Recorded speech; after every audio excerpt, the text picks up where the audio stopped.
Glomerulonefritis. Para entender bien las glomerulonefritis es imprescindible conocer bien la estructura del glomérulo, los diferentes espacios, las distintas lesiones y sobre todo dónde y por qué se depositan los inmunocomplejos circulantes. Para ello vamos a retroceder en el tiempo, vamos a volver a la cuarta semana de desarrollo embrionario para entender la génesis del glomérulo.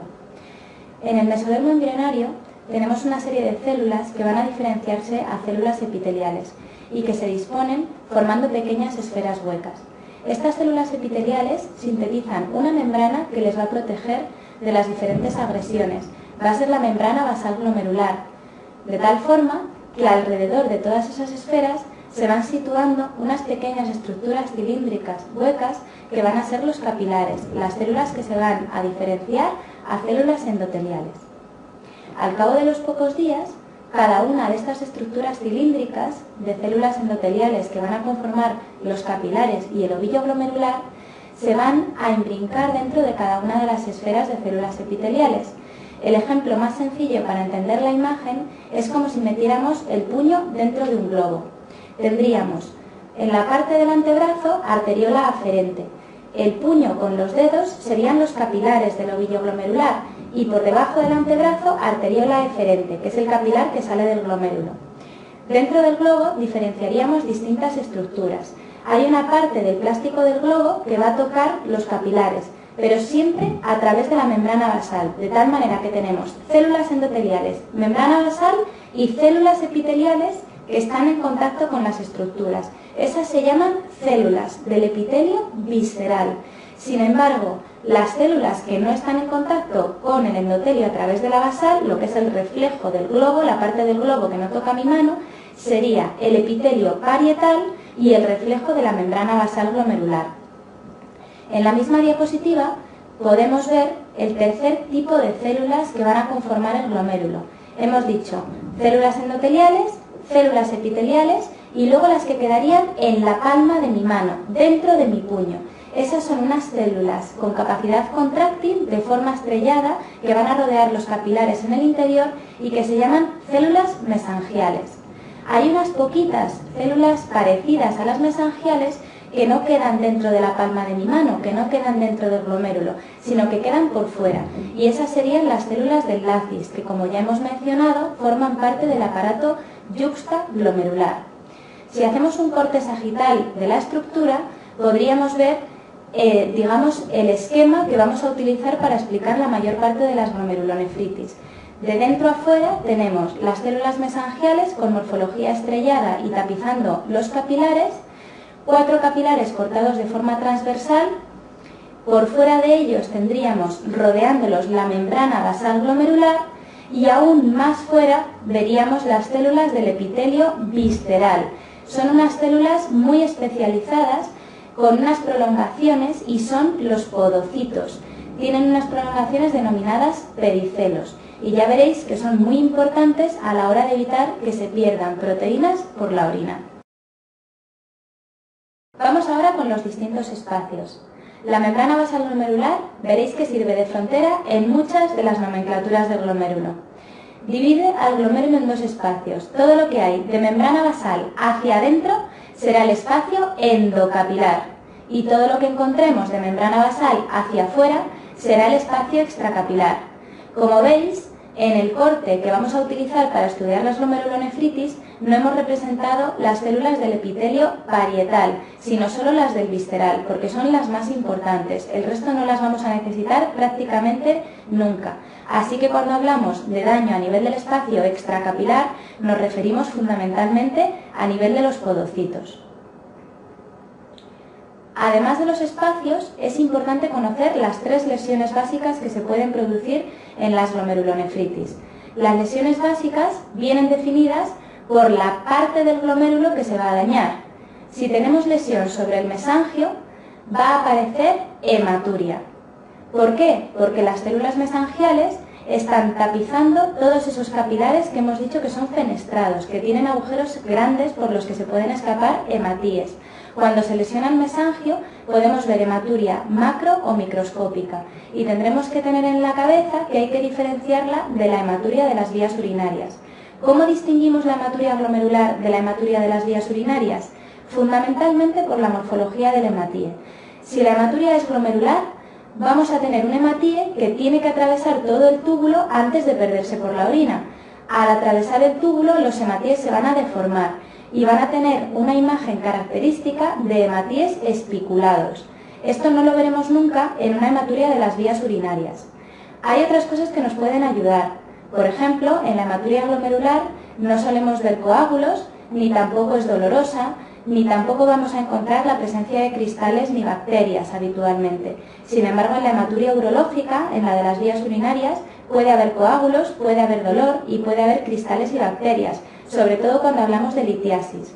Sin embargo, por ejemplo, un tumor en la vejiga, hay ocasiones en las que ni da dolor, ni hay coágulos, ni se acompaña de cristales. Luego siempre hay que tener muy en cuenta la morfología de los hematíes. Otra de las lesiones básicas es la de la barrera de permeabilidad. La barrera de permeabilidad la constituyen el podocito, la célula del epitelio visceral, y la membrana basal glomerular. Estas dos estructuras son las encargadas de evitar que se pierdan proteínas por la orina. Por tanto, cuando se dañen, vamos a encontrar proteinuria, que puede llegar a ser nefrótica cuando la lesión es importante. En la imagen de microscopía electrónica que veis en la diapositiva, diferenciamos esos pericelos cortados de través y vemos la membrana basal glomerular muy electrodensa. A un lado y al otro de la membrana basal glomerular debemos diferenciar dos zonas. Lo que queda entre la membrana basal glomerular y los pericelos cortados de través será el subepitelio. Cuando haya depósitos en el subepitelio, habrá proteinuria muy importante, ya que se están lesionando dos de los componentes esenciales de la barrera de permeabilidad, tanto el podocito como la basal. Lo que queda entre la membrana basal glomerular y el capilar, fenestrado como veis en la diapositiva, es el subendotelio. Cuando se depositen inmunocomplejos en el subendotelio, podemos tener proteinuria y también veremos algo de hematuria. Cuando la proteinuria supera los 3 gramos al día, hablamos de proteinuria en rango nefrótico y puede tener como consecuencia el descenso de las proteínas en sangre. Podemos encontrar hipoproteinemia con disminución de la presión oncótica y salida de líquido al intersticio con aparición de edemas, que es una de las claves del síndrome nefrótico. Además, esa pérdida de la presión oncótica puede producir hipovolemia efectiva, activar el sistema renina-angiotensina-aldosterona y favorecer aún más la retención de sodio, empeorando los edemas. Además, en el síndrome nefrótico, como bien sabéis, podemos ver un aumento del riesgo de infecciones cuando se pierden inmunoglobulinas por la orina, un aumento de riesgo de fenómenos trombóticos, sobre todo trombosis venosas, por pérdida de antitrombina 3 por la orina, y por último, veremos dislipemia, hiperlipemia mixta. Vamos a tener por parte del hígado un intento de sintetizar esas proteínas que se están perdiendo por la orina. El hígado detecta hipoalbuminemia y se pone a sintetizar todo lo que puede, todo lo que sabe, fundamentalmente lipoproteínas. Hay que tener en cuenta que en el síndrome nefrótico vamos a poder tener una o varias de las cosas de la clínica típica del síndrome nefrótico y en parte va a depender del peso molecular de las proteínas que se pierdan por la orina. Recuerda, cuando hablamos de proteinuria selectiva es porque estamos perdiendo proteínas de bajo peso molecular, fundamentalmente albúmina. Cuando el daño es mayor y se pierdan proteínas más grandes, como las inmunoglobulinas o la antitrombina 3, es cuando veremos aumentado ese riesgo de infecciones y de trombosis venosas. Y es cuando se llama proteinuria no selectiva. Por último, la tercera lesión básica del glomérulo sería cuando se dañan las células. Cuando tenemos lesión celular grave a nivel tanto del endotelio como del epitelio, visceral de nuevo, vamos a tener un descenso del filtrado glomerular. Es la peor de las situaciones. Cuando hay daño celular muy severo, vamos a entrar en insuficiencia renal aguda, subaguda, y si se acompaña de oliguria y de alteraciones del sedimento, estaremos en el contexto de un síndrome nefrítico. La lesión que con mayor frecuencia provoca el desarrollo de glomerulonefritis es la producida por inmunocomplejos circulantes. Por tanto, es importante tener claro cuando se producen unos inmunocomplejos, de qué tamaño son y por qué se depositan en una zona o en otra del glomérulo, provocando diferente clínica. Vamos a empezar por los inmunocomplejos nefritógenos de tamaño grande. Estos se forman o bien cuando tenemos mucho anticuerpo preformado y cada uno de los antígenos puede ser rodeado de mucha cantidad de anticuerpo formando inmunocomplejos grandes, el típico de situaciones crónicas cuando nos ha dado tiempo a generar mucho anticuerpo contra los antígenos que hemos reconocido, o en situaciones agudas en las que tenemos anticuerpo preformado, es decir, ya tenemos anticuerpo preparado para actuar contra ese antígeno, de tal forma que también se formarán inmunocomplejos grandes. Sin embargo, en situaciones subagudas, en las que tengamos una cantidad similar de antígeno y de anticuerpo, digamos que por ejemplo un antígeno va a ser rodeado de 2 o 3 anticuerpos, de tal forma que se formarán inmunocomplejos medianos. Y estos son típicos de situaciones subagudas. Por último, los antígenos, cuando son masivos en situaciones agudas, van a provocar que se empiecen a formar anticuerpos contra ellos cuando no hay anticuerpo preformado, de tal forma que va a haber mayor cantidad de antígeno que de anticuerpo. Y se van a formar inmunocomplejos de pequeño tamaño molecular. ¿Por qué? Van a ser inmunocomplejos pequeños porque cada anticuerpo va a unirse a un antígeno. No hay suficiente anticuerpo como para rodear a un antígeno. Y esto es típico de situaciones agudas en las que no teníamos anticuerpo preformado contra nuestro antígeno. ¿Dónde se deposita cada uno de ellos? Pues cuanto más pequeños son, más lejos pueden llegar. Los inmunocomplejos grandes característicamente quedan atascados en el mesangio, no pueden llegar más lejos. Al dañar el mesangio, ¿qué es lo que ocurre? Que van a dar lugar a hematuria. Sin embargo, los inmunocomplejos medianos, típicos de situaciones subagudas crónicas, van a llegar un poco más lejos. Los medianos van a llegar hasta el subendotelio. Recuerda que el subendotelio era lo que quedaba entre la membrana basal glomerular y la célula endotelial.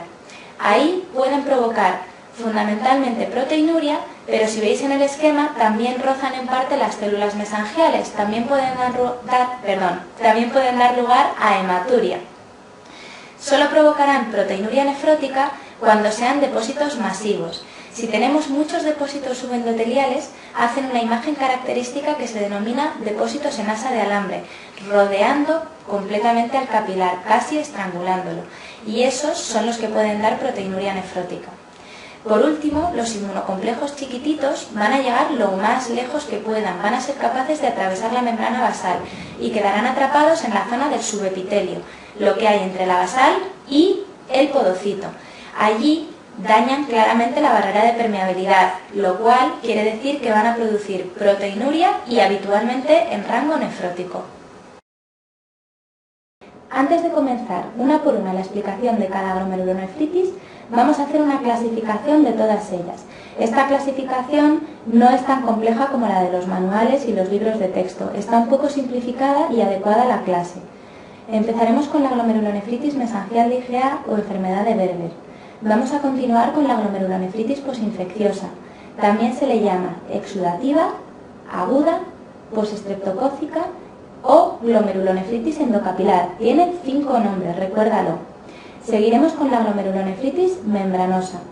Luego vamos a ver la glomerulonefritis mesangiocapilar, que también tiene otro nombre. Se le llama membrano proliferativa. Luego veremos el porqué. De esa veremos la tipo 1 y la tipo 2. Recuerda que la tipo 3 la tienes en el manual y es una mezcla entre la tipo 1 y la membranosa. Ya la iréis viendo. Luego estudiaremos las glomerulonefritis extracapilares o rápidamente progresivas. Los 3 tipos, la tipo 1, la tipo 2 y la tipo 3, que están relacionadas todas ellas con enfermedades sistémicas. Y por último, veremos la glomerulonefritis por cambios mínimos y la glomerulonefritis focal y segmentaria. Lo que tienen en común las glomerulonefritis que veis en la diapositiva enmarcadas dentro del cuadro azul hasta la extracapilar de tipo 2 es que están mediadas por inmunocomplejos. La extracapilar de tipo 3, la glomerulonefritis de cambios mínimos y la glomerulonefritis focal y segmentaria no están mediadas por inmunocomplejos, no va a haber inmunocomplejos. ¿Por qué es tan importante esto? Porque solo las que tengan inmunocomplejos circulantes van a ser capaces de activar la cascada del complemento y van a poder ser hipocomplementémicas. Dentro de las que están mediadas por inmunocomplejos, no todas ellas tienen inmunocomplejos circulantes. La glomerulonefritis membranosa tendrá inmunocomplejos formados in situ. Al no haber inmunocomplejos circulantes no será capaz de activar el complemento. Y la glomerulonefritis extracapilar de tipo 1 tampoco va a tener inmunocomplejos circulantes, ya que el antígeno forma parte de la membrana basal glomerular y el anticuerpo va a ir a encontrarlo a esa membrana basal glomerular. Pregunta 8 del test, totalmente directa y sin trampa ni cartón. La forma más frecuente de daño glomerular es a través de inmunocomplejos circulantes. Siempre recuerda que no todas las glomerulonefritis están producidas por inmunocomplejos, pero que es la forma más frecuente de daño glomerular. En la siguiente pregunta, que es un poco enrevesada cuando leemos tantas nomenclaturas distintas en las respuestas, tampoco debemos dudar, ya que sabemos que cuando hay depósitos en el subendotelio, entre la membrana basal y el endotelio, vamos a encontrar hematuria y proteinuria. En la respuesta 3 nos hablan de proteinuria nefrótica sin hematuria y hemos dicho que puede haber ambas cosas y que la proteinuria solo será nefrótica cuando los depósitos subendoteliales sean abundantes. Luego la respuesta correcta, la 3. Comenzamos con la glomerulonefritis mesangial de IgA. En cada una de ellas vamos a ir viendo de manera estructurada las asociaciones, la etiopatogenia, cómo son los inmunocomplejos, si es que los hay, qué podemos ver al microscopio óptico, electrónico y en la inmunofluorescencia, la clínica, el pronóstico y el tratamiento. La pista inicial que nos pueden dar en la glomerulonefritis mesangial de IgA es que la mesangial de IgA va a tener, como su propio nombre indica, daño a nivel del mesangio. Luego ya nos podemos hacer una idea de que va a haber hematuria, porque siempre que hay daño mesangial podemos ver hematuria. Además, la inmunoglobulina A es la única inmunoglobulina capaz de sobrevivir en piel y mucosas. Luego, en general, va a estar relacionada el desarrollo de la mesangial de IgA con infecciones del tracto respiratorio superior o del tracto digestivo, sobre todo las del tracto respiratorio superior. En general, se da una infección viral-bacteriana a nivel de las vías respiratorias superiores y normalmente tenemos anticuerpo preformado contra antígenos conocidos, de tal forma que sin necesidad de latencia, en el contexto de la faringitis aguda o 24 horas después, como mucho, vamos a tener un desarrollo brusco de una gran cantidad de inmunocomplejos que van a ser de tamaño grande, ya que hemos dicho que teníamos anticuerpo preformado contra el antígeno. De esta manera, al desarrollar de manera brusca muchos inmunocomplejos de tamaño grande, va a haber un depósito importante sobre el mesangio y podemos tener un episodio de hematuria macroscópica, que es el cuadro clínico típico. Las asociaciones de la glomerulonefritis mesangial de IgA conviene recordarlas porque nos pueden ayudar mucho en el enunciado de la pregunta. Se asocia típicamente al HLA-BW35. También es más frecuente en pacientes cirróticos, una cirrosis de cualquier causa. ¿Por qué? Porque cuando hay cirrosis no funciona bien el sistema retículo endotelial y no se eliminan bien los complejos de IgA, los inmunocomplejos que generamos a diario contra antígenos que comemos y que respiramos. Luego desarrollan con más frecuencia glomerulonefritis mesangial de IgA. La manifestación multisistémica de la mesangial de IgA, cuando esos inmunocomplejos de IgA no hacen daño solo al riñón, sino que pueden atacar a otros órganos, al intestino, al tracto digestivo, a las articulaciones o a la piel, tenemos una enfermedad sistémica y es la púrpura de Schwann-Leingenhoff. Es otra de las asociaciones importantes. Por último, respecto a los tumores, la asociación importante con la mesangial de IgA es el síndrome de Sézary. Es muy infrecuente, pero es un linfoma cutáneo de células T que afecta a piel y a mucosas y, por tanto, puede desarrollar inmunocomplejos de IgA y de daño renal con una mesangial de IgA. Clínica típica, ya lo hemos comentado, hematuria macroscópica recidivante en brotes tras episodios de infección faríngea, fundamentalmente. Tened en cuenta que es una glomerulonefritis crónica, es una glomerulonefritis para toda la vida. Luego podemos tener varios episodios de hematuria macroscópica en brotes. Sin embargo, si le hacemos un sedimento de orina a nuestro paciente entre dos brotes, es muy frecuente que veamos hematuria microscópica, de manera mantenida o sostenida a lo largo de la vida. El pronóstico va a ser muy bueno. En general, estos pacientes solo tienen que llevar un seguimiento por el nefrólogo, tienen que ir a la consulta para revisión, pero en general no van a desarrollar ni insuficiencia renal, ni hipertensión, ni proteinuria.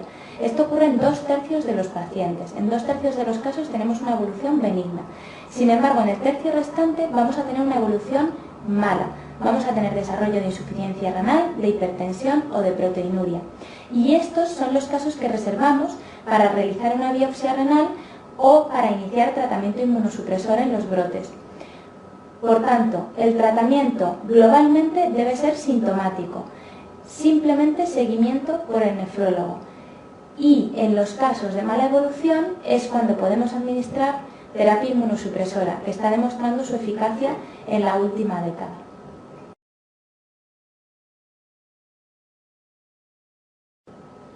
¿Cuál es el perfil típico del paciente? Pues va a ser un varón de edad media. Habitualmente en el MIR va a estar situado entre la segunda, tercera, como mucho cuarta década de la vida. Lo habitual es que nos pongan un varón de edad joven para que se solape el perfil con los que padecen glomerulonefritis posinfecciosa, ya que ambos pueden presentar hematuria macroscópica después de una infección faríngea. Sin embargo, recuerda siempre que en la mesangial de IgA no vamos a encontrar latencia. El paciente viene diciendo que acaba de terminar de pasar una faringitis aguda o incluso que tiene faringitis aguda. Luego, el perfil típico es un varón de edad joven o edad media con un episodio de hematuria macroscópica después de sufrir una infección faríngea. En el cuadro de inmunocomplejos y complemento, ¿vamos a tener inmunocomplejos circulantes? Sí. ¿De qué tamaño? De tamaño grande. ¿Dónde se van a depositar? En el mesangio. Luego, al microscopio óptico, vamos a ver un depósito mesangial con proliferación mesangial. Siempre que hay daño en el mesangio es frecuente que veamos proliferar las células mesangiales, que veamos más células mesangiales de lo habitual. Y la pregunta importante, si hay inmunocomplejos circulantes, ¿se puede activar el complemento? Sí. En este caso se va a activar por la vía alterna. Pero, y esto es lo más importante, se activa tan poco el complemento por la vía alterna que el consumo de C3 es mínimo, de tal manera que al hígado le da tiempo a resintetizar el C3 que se gasta. Y la moraleja es que la mesangial de IgA nunca va a ser hipocomplementémica, no es hipocomplementémica. La cifra de C3 se mantiene normal en sangre. Sin embargo, al activarse la vía alterna con consumo de C3, vamos a tener depósito de C3 en el mesangio. Por eso os lo contamos, para que recordéis que aunque C3 es normal, aunque no es hipocomplementémica, nos pueden dar el dato de que en la inmunofluorescencia veamos depósito mesangial tanto de IgA como de C3, que podéis ver en las imágenes de la diapositiva. En la pregunta 17 del test nos muestran la fotografía típica de un paciente que padece mesangial de IgA. Nos hablan de un varón que tiene faringitis aguda en presente, que no tiene prácticamente deterioro de función renal, que ha tenido un episodio similar hace un año y que además nos dicen que tiene diuresis conservada. Luego, claramente es la foto típica de una glomerulonefritis mesangial de IgA. Respuesta correcta, la 2. En la pregunta 22 del test, bueno, esta es un poquito más complicada. Nos dicen cuál es cierta de la glomerulonefritis mesangial de IgA. Y podemos dudar claramente entre la 2 y la 3. ¿La glomerulonefritis mesangial de IgA tiene incidencia familiar? Sí, hemos dicho que se asociaba al HLA-BW35. ¿Y tiene depósitos aislados de IgA en el glomérulo? ¿Por qué no son aislados de IgA en el glomérulo? ¿Por qué la respuesta correcta es la 2 y no la 3? Porque hay depósitos de IgA y de C3. Recordáis que es importante saberlo.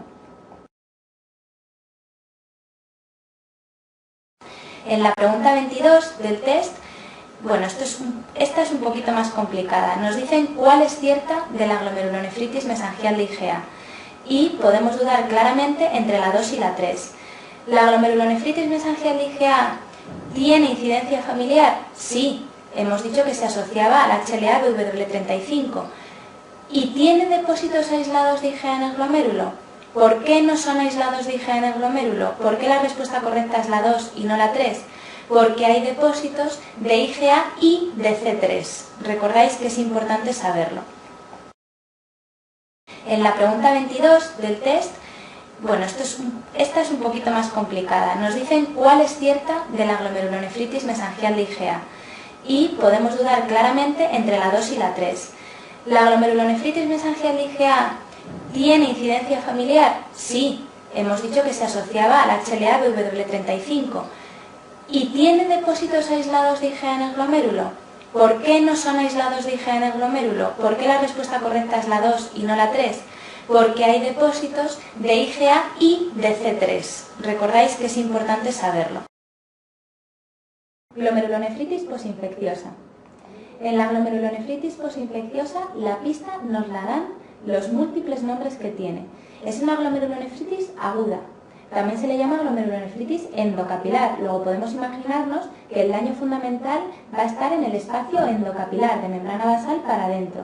También se le llama posestreptocócica o posinfecciosa. Luego ya nos imaginamos que es después de una infección por este germen o por otros. Y aquí sí vamos a tener latencia. Esto es importante recordarlo. Se da habitualmente después de una infección faríngea por el estreptococo beta hemolítico del grupo A, aunque luego se ha visto que también puede estar causada por otros gérmenes. Fue el primero con el que se describió. En general, vamos a tenerlo en el contexto de una infección faríngea, pero recuerda que el estreptococo beta hemolítico del grupo A también puede dar lugar a infecciones cutáneas, erisipela o impétigo. Luego también hay que tener en cuenta que nos pueden preguntar un caso con afectación cutánea, aunque lo más frecuente es que nos hablen de faringitis aguda para que la confundamos con la anterior, con la mesangial de IgA. En la diapositiva puedes ver la imagen de la bacteria, del estreptococo beta hemolítico del grupo A. Tiene una pared bacteriana muy compleja y lo que sucede es lo siguiente. Nuestro paciente se ha curado de la faringitis aguda. Ha pasado esa faringitis y han pasado varios días después de esa faringitis. Pues lo que se ha visto es que hay veces que quedan fragmentos de esa pared bacteriana, fragmentos proteicos, en el torrente sanguíneo. Y que días más tarde esos fragmentos proteicos son reconocidos como potenciales antígenos peligrosos por nuestro sistema inmunológico. Es decir, que es una respuesta aberrante de nuestro sistema inmunológico. Vamos a empezar a sintetizar anticuerpos contra un antígeno que va a ser esa proteína de la pared de la bacteria que ha quedado en nuestra circulación de manera residual y que no era nada peligrosa, y esos inmunocomplejos que se van a formar secundariamente van a ser dañinos para el riñón. Esto ocurre con una latencia que oscila entre 1 y 2 semanas en el caso de una faringitis aguda, de una infección faríngea, y que puede llegar a las 3 semanas cuando se trata de una infección cutánea. ¿Qué es lo que va a suceder? Pues que quedan una serie de antígenos sin procesar, una nube de antígenos sin procesar, y vamos a empezar a sintetizar anticuerpo contra ellos. Inicialmente tendremos mucho antígeno y poquito anticuerpo. Luego en los primeros días vamos a tener inmunocomplejos chiquititos. Al cabo del tiempo, cuanto más anticuerpo vamos sintetizando y cuanto más antígeno vamos consumiendo, se van a formar inmunocomplejos medianos. A los pocos días, al final, cuando ya solo quedan pocos antígenos y tenemos mucho anticuerpo, vamos a tener inmunocomplejos en los que cada antígeno estará rodeado por muchos anticuerpos, inmunocomplejos de tamaño grande. Y esto ocurre en pocos días. Nuestro paciente se va a poner muy malito porque ha generado una gran cantidad de inmunocomplejos circulantes que van a ser muy nefritógenos y que van a desencadenar primero una activación muy importante de la cascada del complemento por la vía alterna. Esta vez sí baja C3, esta vez sí va a haber consumo de C3, la glomerulonefritis posinfecciosa es hipocomplementémica por la vía alterna con C3 bajo, y además vamos a ver todo lo que sucede en el glomérulo por el depósito de todos estos inmunocomplejos. Por tanto, vamos a encontrar inmunocomplejos de diferentes tamaños y cada uno vaya a su sitio. Los grandes se depositarán en el mesangio, los medianos en el subendotelio y los pequeños en el subepitelio.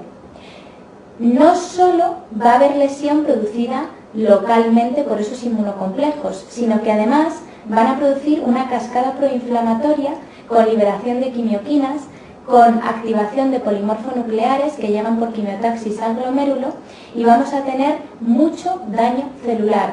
Y recordad que habíamos dicho que cuando había daño celular podía haber descenso del filtrado glomerular, podía haber insuficiencia renal aguda. Lo más frecuente es que estos pacientes debuten con síndrome nefrítico. Recuerda, insuficiencia renal aguda oligúrica y alteraciones del sedimento con hematuria y proteinuria. A veces vamos a ver acompañando a la clínica edemas e hipertensión, pero son edemas e hipertensión volumen dependiente, es decir, por retención hidrosalina, porque no somos capaces de orinar el líquido que bebemos y comemos cada día. Por tanto, vamos a encontrar en el glomérulo daño celular importante, polimorfonucleares, por eso se le llama exudativa, pus en el glomérulo. Vamos a encontrar depósitos a todos los niveles con proliferación mesangial y además puede haber un pequeño daño a nivel de la membrana basal. Este pequeño daño a nivel de la membrana basal va a provocar una de las estructuras características casi patognomónicas de la posinfecciosa. Se producen unas mínimas fisuras en la membrana basal que son tapadas por fragmentos de C3 del complemento. El propio C3 va a tapar este daño de la membrana basal, como si fuera cemento. Llega, se introduce en la fisura y asoma por la vertiente subepitelial de la membrana basal glomerular. Esto da una imagen característica que en general se puede ver solo al microscopio electrónico, aunque ocasionalmente se intuye en la microscopía óptica, y que da una imagen típica en forma de seta o de joroba. Por eso se les ha llamado humps, que es joroba en inglés.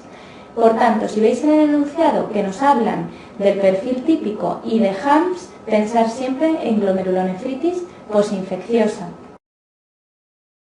¿Cuál es el perfil típico del paciente? Pues también varón y habitualmente primera o segunda década de la vida. Y se va a poner muy malito con un síndrome nefrítico tras una infección faríngea, pero con latencia. Luego puede tener hematuria macro, pero va a ser con latencia y además acompañada de otra mucha sintomatología. La oliguria, la insuficiencia renal aguda, además podemos ver hipertensión y edemas. Es un paciente que se va a poner muy malito y que va a necesitar un soporte relativamente urgente. A nivel del microscopio, inmunocomplejos y complemento. ¿Va a haber inmunocomplejos circulantes? Sí. ¿De qué tamaño? De todos los tamaños. Por tanto, vamos a encontrar en el microscopio óptico y en la inmuno depósito a nivel de mesangio, subendotelio y subepitelio, positivo para IgG y para C3, ¿de acuerdo? Activación del complemento por la vía alterna con hipocomplementemia, con descenso de C3 en sangre. La imagen típica en la inmunofluorescencia, como se ve depósito a todos los niveles, se le ha llamado imagen en cielo estrellado. También tenéis una imagen de microscopía electrónica donde se puede ver ese depósito en la vertiente subepitelial de C3 tapando fisuras de la membrana basal, esos humps. Por tanto, la clínica, síndrome nefrítico tras un episodio de infección faríngea con latencia, varón de edad joven. Y la presentación aguda, por eso se le llama glomerulonefritis aguda. Sin embargo, y a pesar de lo aparatoso de la situación clínica del paciente, el pronóstico, siempre que reciba un buen manejo hospitalario, va a ser bueno. Vamos a tener una evolución satisfactoria con una mortalidad menor al 1%, aunque esta mortalidad puede ser un poco más alta cuando hablamos de sujetos de más edad, sobre todo sujetos adultos, pero lo más frecuente es que ocurra en pacientes jóvenes. Luego, lo normal es que tengamos una resolución progresiva del cuadro clínico con una reabsorción de los inmunocomplejos. Y la biopsia la vamos a reservar solo para los casos que evolucionen mal.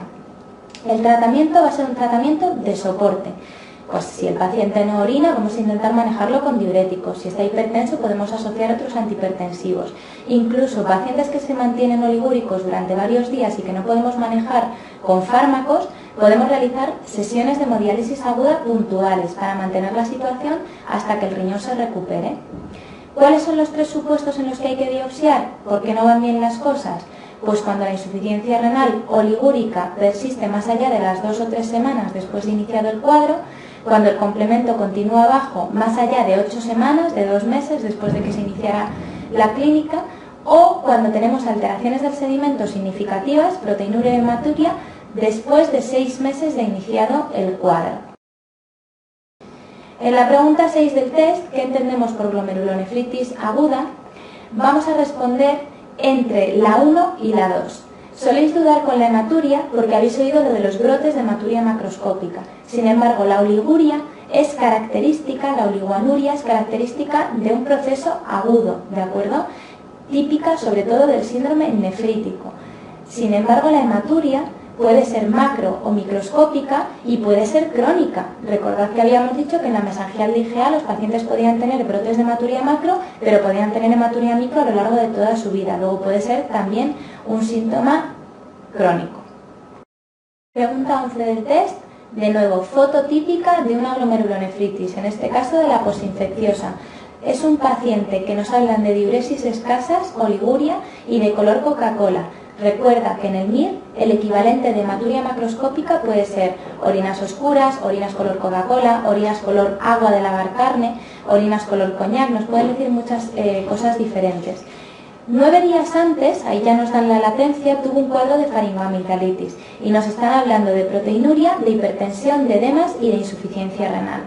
Luego vamos a tener hipocomplementemia por la vía alterna con descenso de C3. La respuesta correcta es la 3. En la pregunta 23 del test nos hablan claramente de un síndrome nefrítico, ya que nos dan todos los datos que necesitamos. La urea de 80, que es el doble de lo normal, la cifra normal de urea es 40 y debes recordarla. Hipertensión, también nos hablan de oliguria y de macrohematuria. Es importante un dato que nos dan al final, que son los cilindros hemáticos. Para que se formen cilindros tiene que haber un enlentecimiento del flujo de la orina, de tal forma que la orina queda atrapada en el túbulo y se forman esos cilindros con la morfología del túbulo. Cuando se juntan oliguria y hematuria glomerular, van a aparecer esos cilindros hemáticos. Luego es muy frecuente que los cilindros hemáticos se sitúen en el contexto de un síndrome nefrítico. Es una buena pista para pensar en un síndrome nefrítico.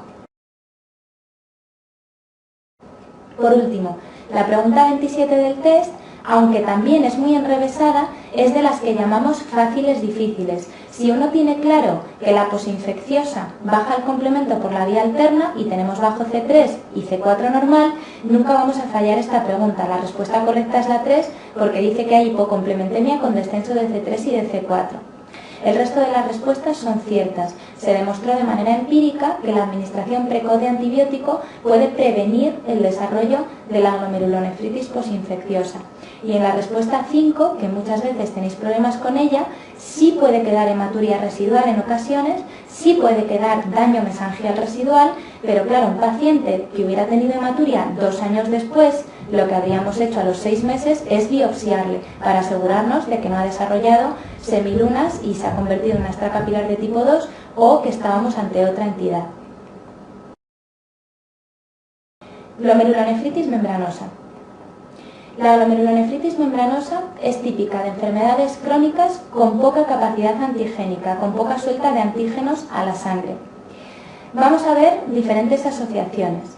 La más importante para recordar es los tumores sólidos, los adenocarcinomas, tumores de estirpe epitelial, fundamentalmente colon, próstata y pulmón. También es importante la asociación con la hepatopatía por virus B. También podemos verla asociada a otras enfermedades, como enfermedades autoinmunes del tipo dermatitis herpetiforme, el hipotiroidismo autoinmune, la enfermedad de Hashimoto o infecciones por parásitos, por ejemplo el Plasmodium vivax o el Plasmodium ovale. Y ahora sí es importante recordar los actenos. Los actenos son moléculas, fármacos que no son antigénicas per se, pero que se pueden convertir en antigénicas cuando se unen a la membrana basal glomerular. Son 3 fármacos, el captopril, la D-penicilamina y las sales de oro. La D-penicilamina y las sales de oro es importante recordarlas porque se utilizan en el tratamiento de la artritis reumatoide. Todas estas son asociaciones típicas de la glomerulonefritis membranosa. Pero, insisto, lo importante es que recuerdes los tumores sólidos, la hepatopatía por virus B y si puedes recordar los actenos. Lo que va a suceder es lo siguiente. No se van a formar inmunocomplejos circulantes porque la suelta de antígenos a la sangre es muy escasa. Es una producción crónica, lenta y escasa de antígenos que van a la sangre. No son reconocidos como potencialmente peligrosos en el torrente sanguíneo, pero tienen un tamaño, podríamos llamarlo un tamaño difícil, un tamaño fastidiado. Llegan al riñón y son lo suficientemente pequeños para atravesar la membrana basal glomerular, pero no se pierden por la orina porque son demasiado grandes para atravesar los pericelos del podocito. Por tanto, a lo largo de meses o años vamos a tener pequeños fragmentos antigénicos que se van a ir depositando en el subepitelio. La teoría más reconocida, la hipótesis más aceptada, es que cuando hay suficientes antígenos depositados en el subepitelio es cuando van a ser reconocidos por nuestro sistema inmune. Es cuando vamos a empezar a generar anticuerpos contra ellos. Es donde vamos a formar los inmunocomplejos. El anticuerpo va a ir a buscar al antígeno al subepitelio. Por tanto, en ningún momento vamos a encontrar inmunocomplejos circulantes, sino que estos inmunocomplejos se van a formar in situ, en el subepitelio. Primera consecuencia, primera conclusión que sacamos, no va a poder haber activación de la vía del complemento, ni alterna, ni clásica, ni nada. No hay inmunocomplejos circulantes, no hay activación del complemento. Luego la glomerulonefritis membranosa no será hipocomplementémica. Una vez que se forman estos depósitos en el subepitelio, pueden atravesar 4 fases, a lo largo también de meses o años. Esto es una evolución lenta. En la imagen de la diapositiva veis la membrana basal glomerular, los depósitos de inmunocomplejos en rojo por encima de la basal y por encima el podocito, que es la célula que está representada en azul. Si recordáis de la explicación de la génesis del glomérulo, recordamos que las células epiteliales eran capaces de sintetizar membrana basal glomerular. Lo que sucede aquí es que el podocito, en un intento de evitar la proteinuria, lógicamente si están en subepitelio lo que va a producirse es proteinuria, van a empezar a sintetizar membrana basal glomerular para tapar esos inmunocomplejos. Es como si escupieran membrana basal glomerular a los inmunocomplejos que tienen abajo. Las fases 1 y 2 se basan en que se va formando membrana basal glomerular como pequeños tabiques entre los inmunocomplejos depositados. En las fases 3 y 4 ya se forma una especie de techo por encima de los inmunocomplejos. ¿Cuál es la diferencia entre las fases 1 y 2 y las fases 3 y 4? En las fases 1 y 2 hay una reversibilidad completa. Si tenemos una respuesta adecuada al tratamiento, nos quedamos con un glomérulo estructural y funcionalmente normal. Sin embargo, si estamos en fase 3 o 4, es frecuente que aunque haya respuesta al tratamiento, quede un cierto grado de daño residual, algo de proteinuria o algo de daño renal. Por tanto, es importante, sobre todo, que recuerdes 3 y 4, daño irreversible. Puede quedar daño residual.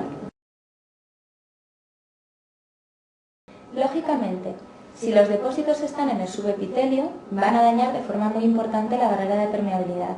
Se va a producir proteinuria, habitualmente proteinuria no selectiva. Es la causa más frecuente de síndrome nefrótico en el adulto, en los registros de biopsias. Luego, siempre tenemos que tener en la cabeza que cuando hay un síndrome nefrótico en el adulto y hemos excluido que sea una nefropatía diabética, hay que realizar biopsia y que lo que nos encontraremos con más frecuencia es una glomerulonefritis membranosa. ¿Vamos a tener inmunocomplejos circulantes? No. Vamos a ver en el microscopio óptico depósito a nivel del subepitelio y vamos a ver a nivel de la microscopía electrónica esas imágenes de membrana basal glomerular en forma de tabiques entre los inmunocomplejos, que se denominan característicamente spikes, prácticamente patognomónicos de la glomerulonefritis membranosa.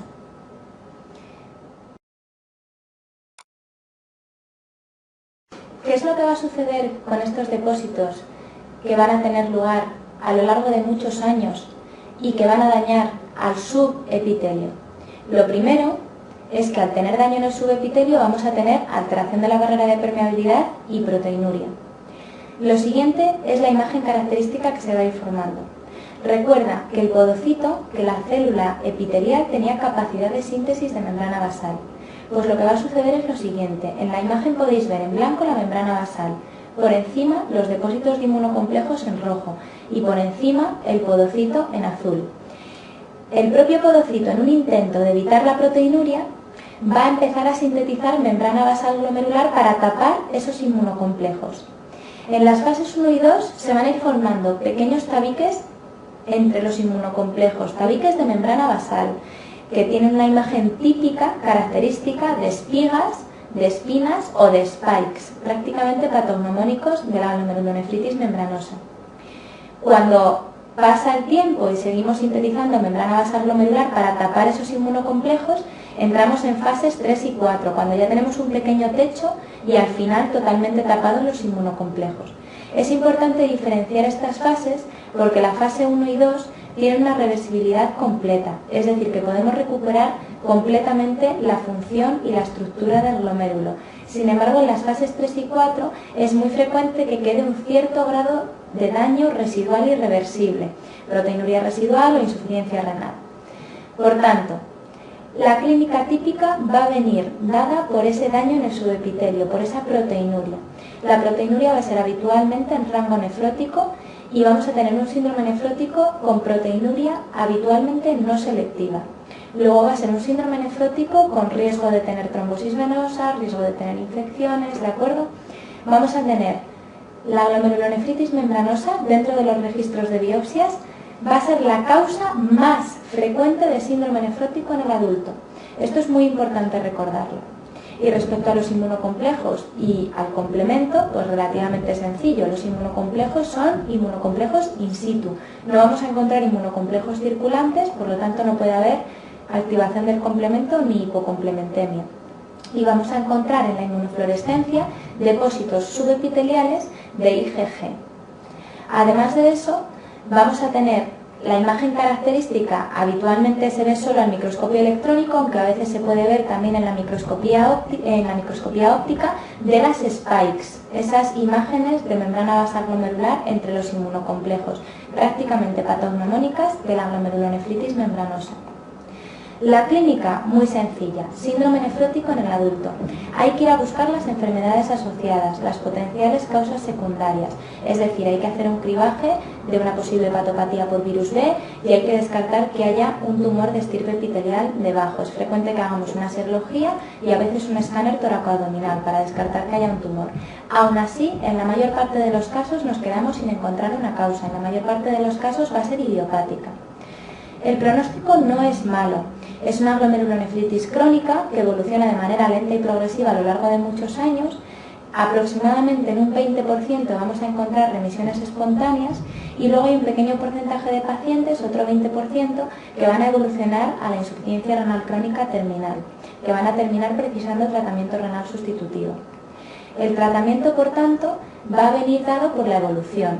En general, va a ser un tratamiento sintomático. Vamos a hacer uso de toda esa batería de fármacos antiproteinúricos, los inhibidores del sistema renina-angiotensina-aldosterona, y vamos a intentar frenar la proteinuria. Si el paciente tiene edemas, podemos asociar diuréticos y si está hipertenso, también otros antihipertensivos, pero tratamiento sintomático.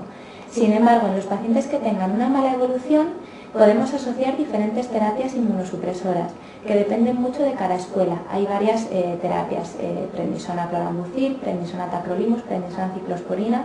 No es necesario recordarlas de memoria. Por último, si encontramos una enfermedad de base, si tenemos de base un adenocarcinoma de pulmón o un adenocarcinoma de próstata, hay que tratar la enfermedad de base porque va a provocar remisión de la enfermedad renal. Las preguntas de glomerulonefritis membranosa suelen ser sencillas y fáciles de reconocer. La pregunta 9 del test es una pregunta directa.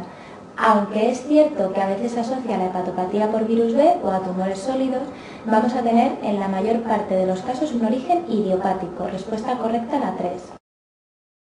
En la pregunta 13 del test nos dan claramente una proteinuria en rango nefrótico y además nos hablan de la presencia de spikes. Luego claramente nos están orientando hacia una glomerulonefritis membranosa. Lo que no vamos a tener nunca es hipocomplementemia. Además, el resto de las respuestas son sencillas. Nunca se asocia a neoplasias, mentira, se asocia a tumores sólidos de estirpe epitelial, nunca es idiopático, es falso, la mayor parte de los casos es idiopática y por último es frecuente la hematuria macro, no vamos a tener frecuentemente hematuria macroscópica. Ocasionalmente podría haber hematuria microscópica que tampoco es frecuente. Luego la respuesta correcta es la 3, remite espontáneamente en el 20% de los pacientes. La última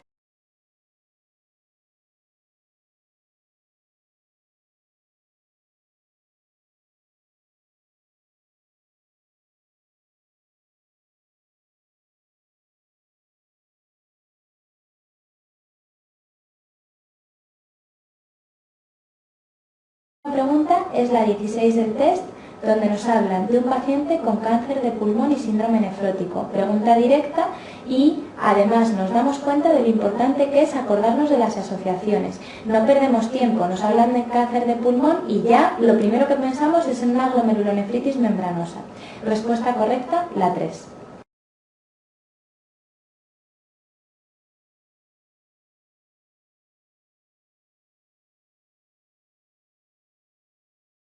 Glomerulonefritis mesangiocapilar. La glomerulonefritis mesangiocapilar, al igual que la glomerulonefritis membranosa, era de enfermedades crónicas poco antigénicas.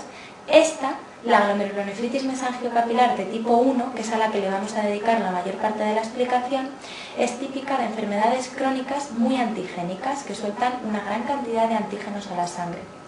Entre las asociaciones, lo más importante es recordar que donde en la membranosa asociábamos al virus B, aquí la asociamos al virus C. Y donde en la membranosa hablábamos de tumores de estirpe epitelial, de tumores sólidos, aquí vamos a hablar de tumores de la sangre, de leucemias y linfomas. La tercera enfermedad que es muy importante recordar asociada a la mesangiocapilar de tipo 1 es la crioglobulinemia. La crioglobulinemia, además, en muchos casos está en el contexto de una hepatopatía por virus C. Luego hay otras causas, menos importantes de recordar, aunque también hay que tenerlas presentes. En general, toda infección no curada puede desarrollar una mesangiocapilar de tipo 1. La sepsis, la enfermedad del Shunt, la endocarditis, aunque recuerda que la endocarditis también puede dar posinfecciosa, y también vamos a tener asociación con la malaria. ¿Qué es lo que va a ocurrir en este caso? En este caso vamos a tener una producción también crónica a lo largo de semanas o meses de antígenos, pero que van a saltar al torrente circulatorio con mayor frecuencia, mayor producción de antígenos, y además son más antigénicos. En este caso sí que son reconocidos como potencialmente peligrosos en la sangre, sí que se van a formar anticuerpos contra ellos y sí que va a haber inmunocomplejos circulantes. Entonces, lo primero, esos inmunocomplejos circulantes van a ser formados a lo largo de semanas o meses y van a ser inmunocomplejos en general, medianos o grandes. ¿Por qué? Porque vamos a tener tiempo suficiente de sintetizar anticuerpo contra ellos. Se van a formar inmunocomplejos de tamaño mediano o grande. En general no vamos a tener nunca inmunocomplejos pequeños. No es como en la posinfecciosa, que se generaban gran cantidad de antígenos y poca cantidad de anticuerpos, sino que esto es un proceso mucho más crónico. Por tanto, ¿dónde se van a depositar? Pues los grandes en el mesangio y los medianos en el subendotelio. Vamos a tener afectación en el mesangio y en el subendotelio a lo largo de semanas o meses. Por eso se llama mesangio capilar, mesangio y subendotelio. La segunda cosa es, ¿qué va a pasar con todos esos inmunocomplejos circulantes y el complemento? Pues esta vez sí que se va a activar el complemento. Se va a activar por la vía clásica, con descenso de C3 y descenso de C4. Luego la glomerulonefritis mesangiocapilar de tipo 1 va a ser hipocomplementémica y vamos a poder encontrar depósitos de IgG en mesangio y en el subendotelio, pero también de C3 y de C4, que lo veis representado en las diapositivas como esas pequeñas nubes amarillas y rosas.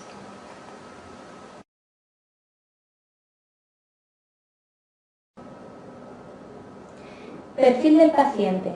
Pues vamos a tener habitualmente un paciente que va a tener una enfermedad de base, una de las asociaciones. En este caso la causa más frecuente no es idiopática, lo más frecuente es que nos encontremos una de las enfermedades de base. ¿Y cuál va a ser la clínica típica a nivel de proteinuria? Pues vamos a tener depósitos en el mesangio que van a dar hematuria y depósitos en el subendotelio que van a dar proteinuria y hematuria. Ya habíamos dicho que cuando estos depósitos son masivos, como es el caso porque se depositan a lo largo de mucho tiempo y se van formando bastantes inmunocomplejos en el subendotelio, podemos llegar a tener proteinuria nefrótica. Y esto ocurre en la mayor parte de los pacientes. Eso sí, veremos siempre síndrome nefrótico, que llamaremos síndrome nefrótico impuro, porque se va a acompañar siempre de hematuria. Luego proteinuria nefrótica y hematuria en la mayor parte de los pacientes. A nivel de inmunocomplejos y complemento, ¿tendremos inmunocomplejos circulantes? Sí, grandes y medianos, depositados en el subendotelio y en el mesangio, y a la inmunofluorescencia veremos positividad para IgG, C3 y C4, vía clásica, activación del complemento por la vía clásica e hipocomplementemia con descenso de C3 y de C4 en sangre.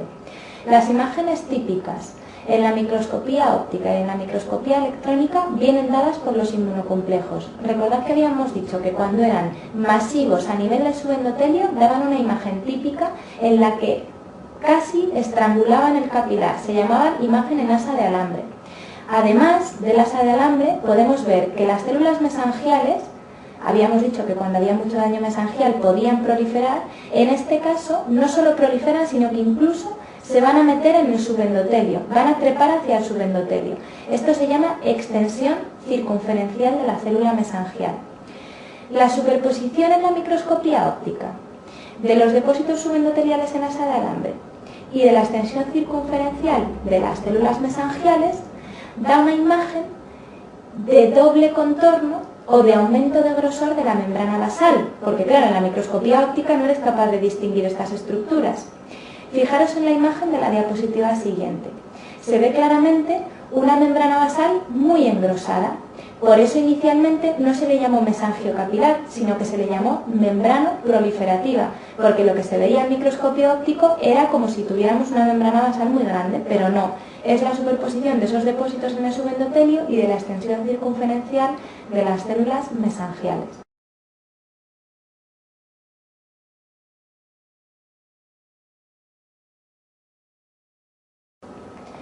Por tanto, la clínica, en un 80% de los casos, síndrome nefrótico. En un 20% de los casos, si es muy agresivo, puede cursar con un síndrome nefrítico. Y siempre irnos a buscar la enfermedad de base. El pronóstico, como ya os podéis imaginar, no va a ser bueno. Vamos a tener una evolución tórpida, con una necesidad de tratamiento renal sustitutivo a 10 años de más del 50% de los pacientes, aunque realmente la evolución depende directamente de la enfermedad de base. Si la enfermedad de base evoluciona de forma satisfactoria, podemos tener una mejora importante de la afectación glomerular. El tratamiento igual va a venir determinado por la enfermedad de base. Si estamos en el contexto de una crioglobulinemia, pues tendremos que hacer terapia inmunosupresora y plasmaféresis. Si tenemos una hepatopatía por virus C, es muy importante intentar tratar, siempre que sea posible, el virus C con interferón y ribavirina. Vamos con la glomerulonefritis mesangiocapilar de tipo 2. Es una enfermedad muy rara, muy poco prevalente y no tiene nada que ver con la anterior. Sin embargo, se les llamó de la misma forma porque se parecían al microscopio óptico. En ambas parecía que la membrana basal glomerular estaba muy engrosada. Esta se le denomina enfermedad de los depósitos densos. Vamos a encontrar depósitos muy electrodensos en el espesor de la membrana basal glomerular. Van a ser el cuarto tipo de depósitos. Habíamos hablado de depósitos mesangiales, subendoteliales y subepiteliales. Pues aquí va a haber un cuarto tipo de depósito en el espesor de la membrana basal glomerular, depósitos intramembranosos.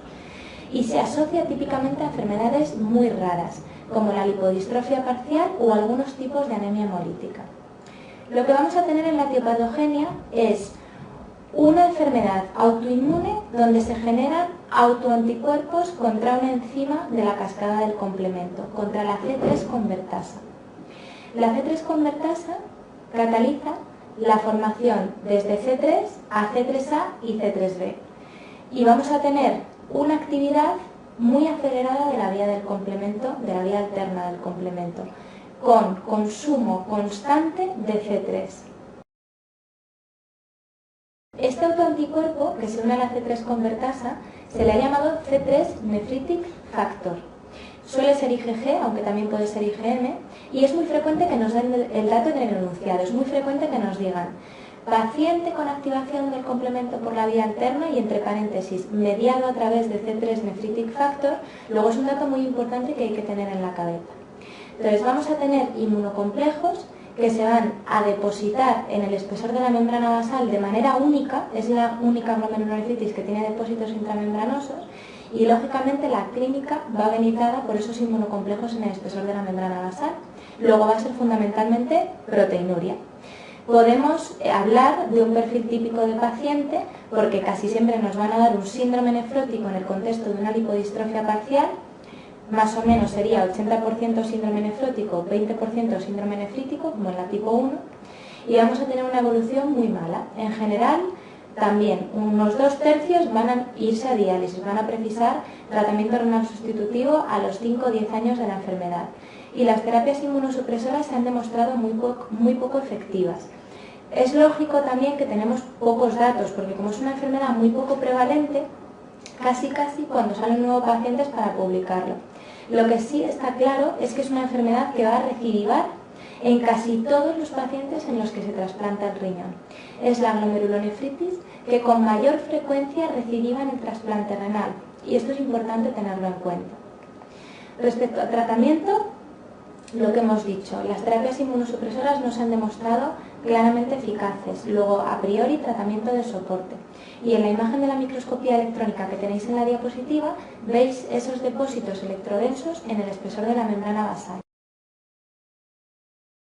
Vamos con las preguntas de test. En la pregunta 18 del test nos están hablando de un paciente de 20 años con descenso de C3 en suero y nos dan 5 opciones posibles, 5 glomerulonefritis.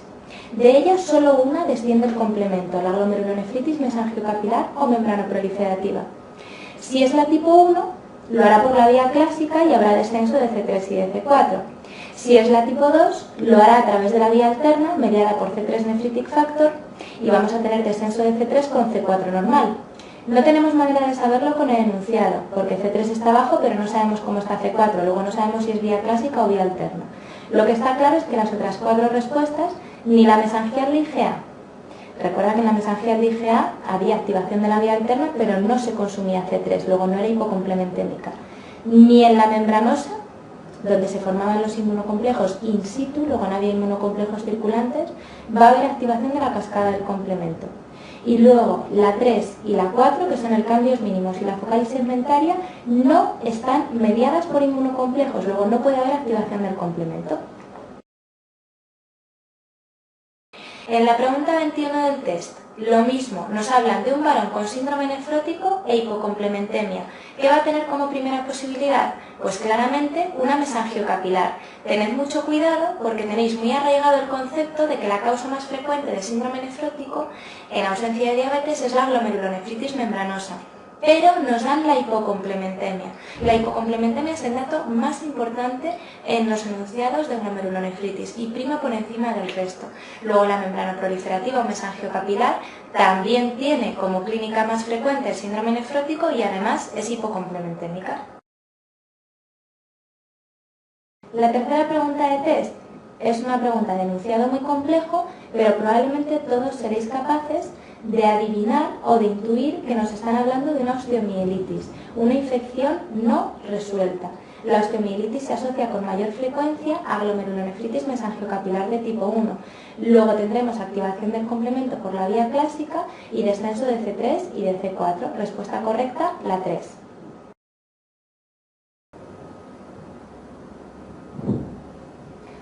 Glomerulonefritis extracapilares. Como hemos dicho, hay 3 tipos de glomerulonefritis extracapilares.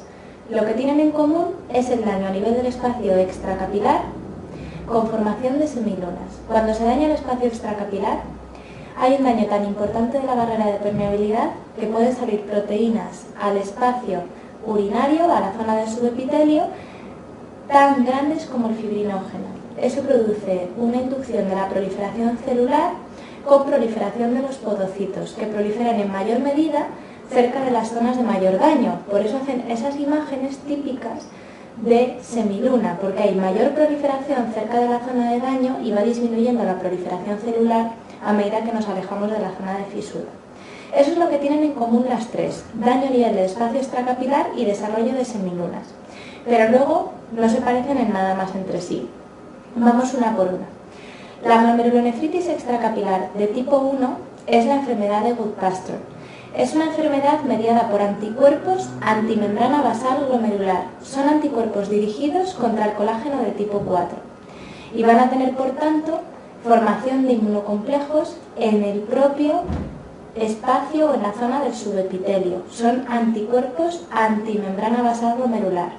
Como atacan a la membrana basal glomerular, y el colágeno de tipo 4 está distribuido de manera homogénea alrededor de toda la membrana basal glomerular, la inmunofluorescencia va a ser positiva para IgG y va a ser típica y característicamente una inmunofluorescencia lineal, a diferencia del resto de las inmunofluorescencias donde van dando positivo para los diferentes inmunocomplejos y dan una imagen típicamente granular. Ha sido pregunta de Mirte hace unos años.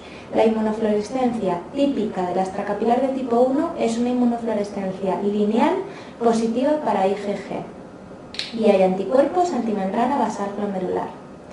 En el caso de la extracapilar de tipo 2, lo más frecuente es que se sitúe en el contexto o de un lupus o de una crioglobulinemia que han desarrollado semilunas. Va a ser una glomerulonefritis mediada por inmunocomplejos y va a ser en realidad un cajón desastre donde van a ir todos los procesos glomerulares primarios que desarrollen semilunas. Es decir, que lo más frecuente es que esté en el contexto de un lupus. Recuerda que el lupus puede desarrollar cualquier forma de afectación glomerular, o de una crioglobulinemia, que también puede desarrollar, como habíamos dicho antes, una mesangiocapilar de tipo 1. Pero también una IgA que vaya mal o una posinfecciosa que vaya mal pueden desarrollar semilunas. O sea, todas las glomerulonefritis que evolucionen con mucho daño de la barrera de permeabilidad pueden llegar a desarrollar semilunas y evolucionar hacia una extracapilar de tipo 2. Por eso en la diapositiva veis que hemos sustituido el 2 con números romanos por un 2 con números arábigos, porque siempre es secundaria a otra enfermedad, siempre viene de otro sitio.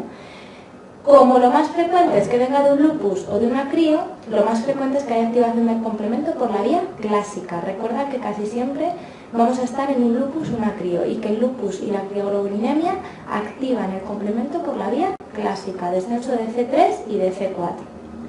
Por último, las extracapilares de tipo 3 son las que se sitúan en el contexto de las llamadas vasculitis pauci-inmunes. Recuerda que son vasculitis pauci-inmunes el síndrome de Churg-Strauss, la granulomatosis de Wegener y la panarteritis microscópica. Las tres van a tener un daño en el glomérulo mediado por daño endotelial. El daño endotelial es el principal motivo de que haya alteración a nivel glomerular y de que se desarrollen semilunas, pero no van a estar mediadas por inmunocomplejos. Luego ni va a haber inmunocomplejos circulantes ni va a haber activación del complemento y lo que vamos a tener es un daño mecánico a nivel del endotelio. Cierto es que vamos a tener ANCAs, pero el daño glomerular no está definido por los ANCAs, no está provocado por los ANCAs, hay daño en el endotelio. Por tanto, resumiendo, 3 extracapilares y 3 tipos de daño glomerular distinto. En la tipo 1, daño por inmunocomplejos que se forman in situ, con inmunofluorescencia lineal y con complemento normal, sin activación del complemento. La tipo 2, daño mediado por inmunocomplejos y en la gran mayoría de los casos a través de lupus o de crío. Luego activación del complemento por la vía clásica, descenso de C3 y de C4. Y en la tipo 3, daño endotelial con trombosis y recanalización, con esas necrosis fibrinoides típicas de las vasculitis. Lo veremos un poco más despacio en segunda vuelta, pero vamos a tener un complemento normal, no va a haber hipocomplementemia. Son todas ellas enfermedades que veremos un poquito más despacio en segunda vuelta, pero el daño glomerular tiene que estar claro. Va a haber daño extracapilar, va a haber semilunas y son 3 tipos de daño glomerular diferentes. Sin embargo, la clínica la podemos agrupar. En general, todas ellas pueden cursar con síndrome nefrítico. Y en general, la evolución y el pronóstico va a ser mala en todas ellas. Todas las que desarrollan daño a nivel del espacio extracapilar van a tener una mala evolución. ¿De qué va a depender el pronóstico? Pues va a depender de 2 cosas. Primero, del porcentaje de semilunas, de cuántos glomérulos tengan afectación con desarrollo de semilunas en el espacio extracapilar. Y segundo, de cómo sean esas semilunas.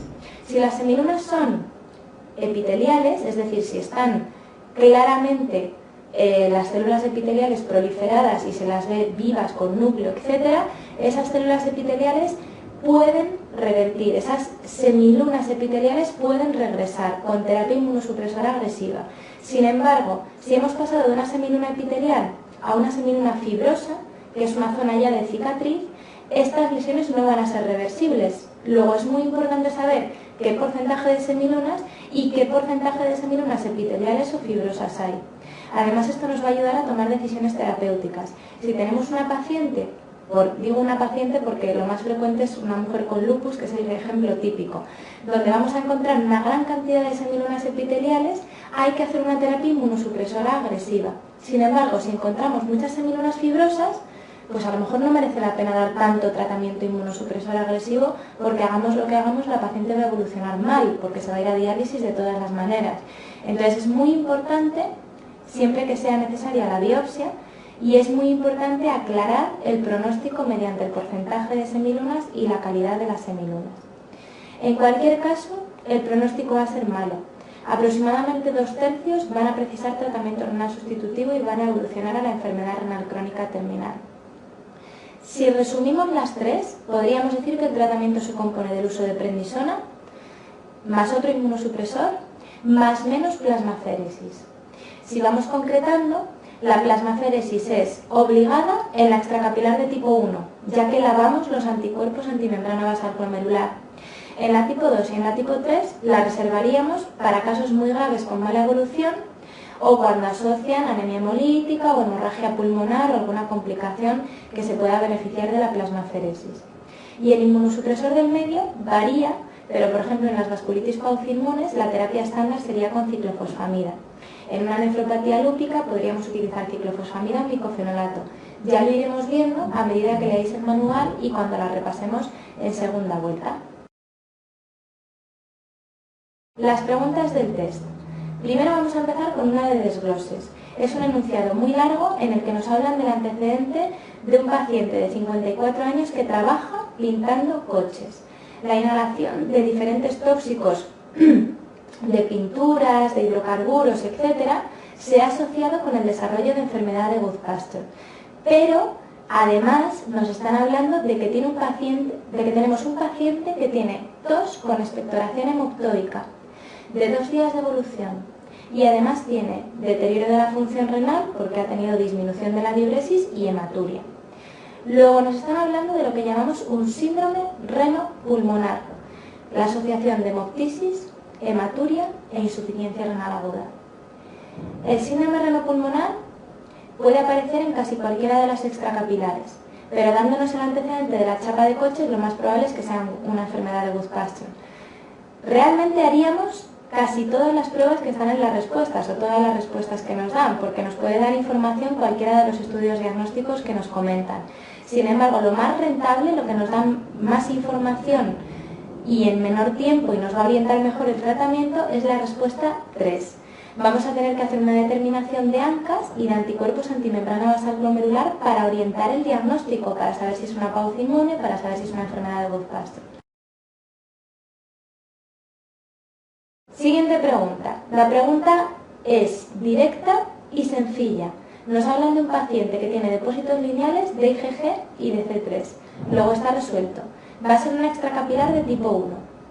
La reflexión que os podéis hacer es que es una glomerulonefritis, la extracapilar de tipo 1, que no activaba el complemento. Luego os puede surgir la duda de por qué hay depósito de C3.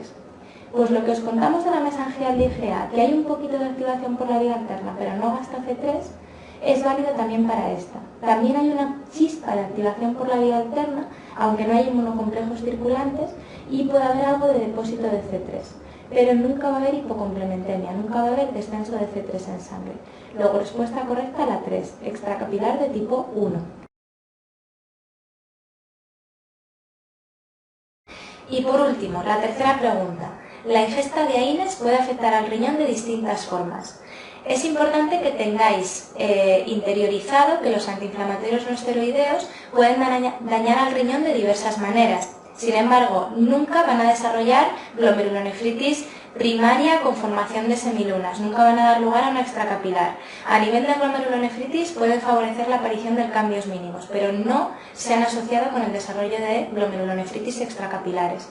Sí que es cierto que pueden provocar la nefritis por hipersensibilidad, que es una enfermedad de segunda vuelta, se han asociado a cambios mínimos y también cuando tenemos mucha dosis acumulada pueden dar lugar a la nefropatía crónica por analgésicos. Por último, si hay zonas de isquemia, porque los AINES son inhibidores de las prostaglandinas y pueden dejar zonas mal irrigadas, sobre todo a nivel de la médula. Pueden favorecer a largo plazo el desarrollo de uroteliomas. Por tanto, la respuesta correcta, una vez más, es la 3. Glomerulonefritis de cambios mínimos. Esta glomerulonefritis es una de las que no están mediadas por inmunocomplejos. Vamos a tener un daño que, como su propio nombre dice, es mínimo, es muy pequeño. El daño va a estar situado en la membrana que une los pedicelos entre sí. Esas patitas que tenían los podocitos, los pedicelos, cuando los cortábamos de través, en la imagen que veis en la diapositiva, queda una pequeña membrana entre ellos. Eso se llama slit podocitario. Es una membrana que es una de las encargadas de que no se pierdan esas proteínas por la orina. Pues eso es lo que va a estar dañado en la glomerulonefritis de cambios mínimos. Puede estar dañado de forma congénita, como por ejemplo en la forma familiar finlandesa, que es una de las asociaciones, o se puede dañar en el contexto de distintas agresiones por diferentes enfermedades o por fármacos. La asociación más típica a nivel de tumores es el linfoma de Hodgkin. Recuerda que habíamos dicho que leucemias y linfomas se asociaban a la mesangiocapilar de tipo 1, pero el linfoma de Hodgkin se asocia al desarrollo de glomerulonefritis por cambios mínimos. De fármacos, recuerda los AINES. Los AINES se asocian al desarrollo de glomerulonefritis de cambios mínimos. Además, los niños con alergia, los niños con atopia, pueden desarrollar con mayor frecuencia esta glomerulonefritis y, por último, el HLA. Este es el HLA B12. Vamos a tener típicamente una proteinuria, que va a ser en rango nefrótico, o sea, puede ser importante en cuantía, pero va a ser muy selectiva. Esto tiene toda la lógica del mundo, porque si el daño es tan pequeño, tan pequeño, tan pequeño, que solo afecta al slip podocitario, lo que no se van a escapar son proteínas grandes, como las inmunoglobulinas. Luego, vamos a tener síndrome nefrótico, de hecho, os adelanto que es la causa más frecuente de síndrome nefrótico en el niño, pero va a ser a expensas de una proteinuria selectiva. Es poco frecuente que encontremos complicaciones tan graves como las trombosis venosas, como la trombosis de la vena renal o desarrollo de infecciones por déficit de inmunoglobulinas. Casi no tendríamos que poner el cuadro de inmunocomplejos y complemento, porque al ser un daño mecánico, ni vamos a tener inmunocomplejos circulantes, ni vamos a tener depósito de inmunocomplejos en la inmunofluorescencia, ni por supuesto va a haber activación ni descenso del complemento. Lo que sí, al microscopio, recordad las cosas típicas que se ven. En el cambios mínimos, característicamente, tenemos una microscopía óptica normal y una inmunofluorescencia normal. Pero en la microscopía electrónica vamos a ver una imagen peculiar, igual que en la membranosa.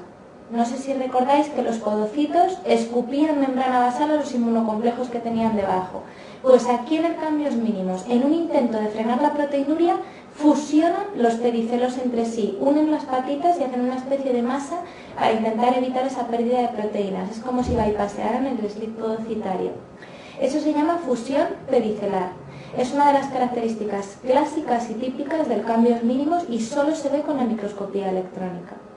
Por último, nos pueden dar un dato. Como en cualquier síndrome nefrótico con proteinuria importante, que puede llegar a ser de más de 4 o 5 gramos al día, aunque solo sea a expensas de albúmina fundamentalmente, vamos a tener hipoalbuminemia en sangre y eso va a provocar ese aumento de la síntesis de lipoproteínas hepáticas.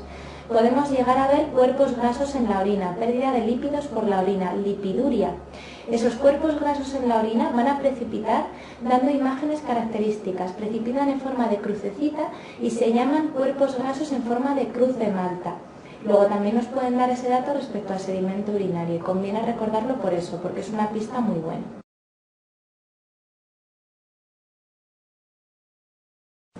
La clínica. Sencillísimo, síndrome nefrótico con proteinuria selectiva y causa más frecuente de síndrome nefrótico en el niño, ¿de acuerdo? Lo más frecuente es que nos presente en primera década de la vida. La evolución y el pronóstico son excelentes, son muy buenas, va a tener una respuesta muy buena a corticoides. Tan buena a corticoides que ni siquiera vamos a biopsiar, ni vamos a hacer ninguna prueba adicional.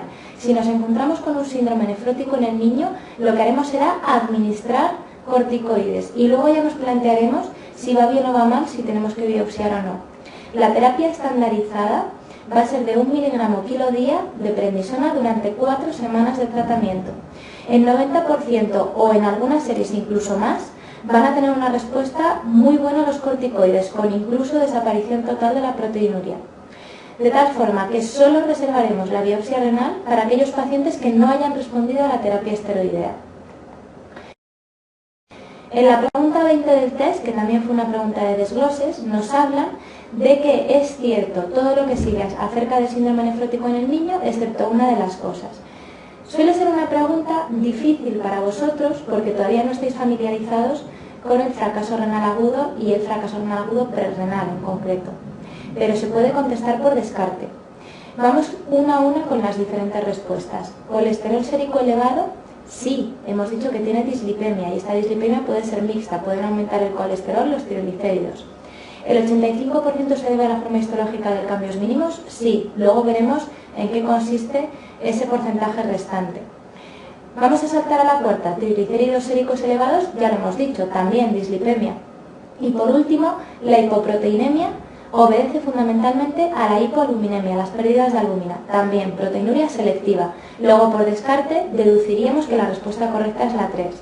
Sin embargo, vamos a deducir un poquito más por qué la respuesta correcta es la 3. La reabsorción de sodio por el riñón va a venir definida por la cantidad de aldosterona que tengamos. Cuando veáis la parte del túbulo lo comprenderéis mejor. Y en el síndrome nefrótico podemos llegar a tener tanta hipoalbuminemia, tanto descenso de la presión oncótica, que salga tanto líquido al espacio intersticial que tengamos lo que llamamos una disminución del volumen circulante efectivo. Podemos tener hipotensión, que puede ser causa potencial de fracaso renal agudo prerrenal por hipoperfusión renal, porque a los riñones no les llega suficiente sangre. En cualquier situación de hipoperfusión renal, el glomérulo va a poner en marcha una serie de mecanismos para reabsorber todo lo posible. Tiene toda la lógica. Si nos llega poca sangre, intentaremos reabsorber y no eliminar por la orina la mayor parte del agua y del sodio. Luego, en todo caso, la reabsorción de sodio estaría aumentada por el riñón, nunca disminuida. Vamos con la última pregunta de desgloses. Paciente de 6 años con 8 gramos de proteinuria. ¿Cuál es la actitud más adecuada? Pues lo que hemos comentado, directamente iniciar tratamiento con corticoides. No tenemos que biopsiar, no tenemos que hacer ningún otro estudio complementario. Sí que le pediríamos un estudio inmunológico, pero no hace falta esperar al resultado para empezar el tratamiento. Respuesta correcta, la 5. Glomerulonefritis focal y segmentaria.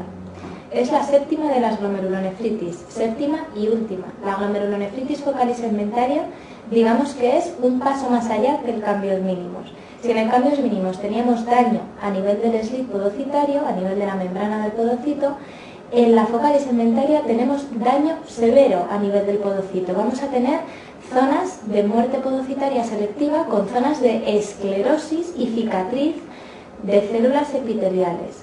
No solo a nivel del podocito, no solo a nivel del epitelio visceral, sino que también vamos a tener daño a nivel del epitelio parietal. Recordad que hemos dicho que casi nunca hablábamos del epitelio parietal. Bueno, pues en esta glomerulonefritis va a haber daño de células epiteliales, tanto de podocitos como de células del epitelio parietal.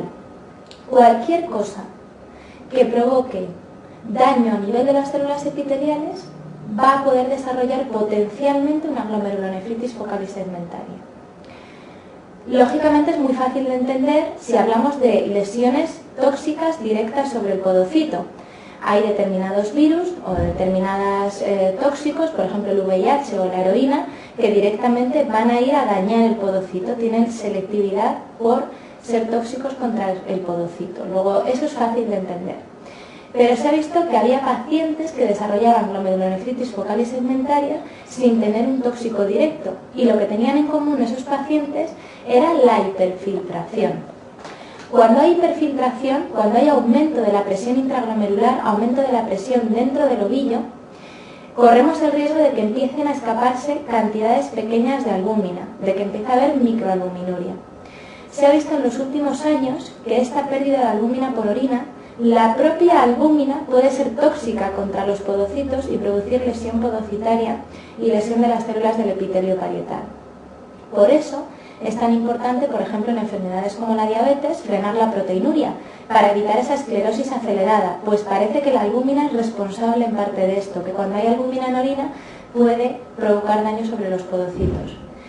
¿Cuáles son las causas de hiperfiltración? Pues una causa de hiperfiltración cada día más prevalente es la obesidad. Encontramos glomerulonefritis focal y segmentaria asociada a una obesidad importante. Hablamos de índices de masa corporal habitualmente por encima de 40, obesidades mórbidas. ¿Qué más causas tenemos de hiperfiltración? Recordad que siempre que se mueren unas nefronas, por el motivo que sea, las otras, para compensar el trabajo de las que ya no están, se van a hipertrofiar, van a aumentar de tamaño.